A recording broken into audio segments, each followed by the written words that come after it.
Amici del TGIM, siamo ospiti del Cus Cagliari per la seconda tappa del Gran Premio Giovanissimi di Scherma. E qui con me Francesco De Simone. Ciao Franci.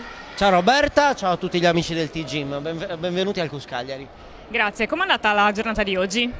Allora, oggi è stata una bellissima giornata di sport, insomma si svolge la seconda tappa del Gran Premio Giovanissimi che comprende ben 115 iscritti tra ragazzi e ragazze delle categorie che vanno dai 10 ai 13 anni.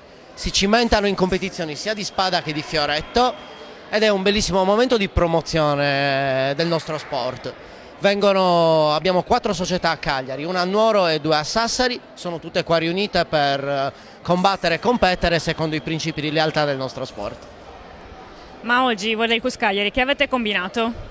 Ma noi del Cus Cagliari siamo sempre molto felici perché la partecipazione è nutrita. Sono molto contento perché in quasi tutte le categorie a cui abbiamo partecipato abbiamo piazzato almeno un atleta nella finalissima. Nel fioretto addirittura è stato un gran trionfo perché abbiamo vinto quasi tutte le competizioni. Ma al di là di questo, la cosa più importante a questa età è che i ragazzi si divertano e imparino a combattere.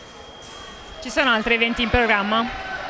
Assolutamente sì, siamo nel pieno della stagione, ogni fine settimana abbiamo una gara, per noi del Cus Cagliari sarà importantissima la prossima settimana poiché abbiamo i campionati di Serie B a squadre della spada femminile, dove è un settore che stiamo rilanciando e speriamo di puntare alla promozione in B1.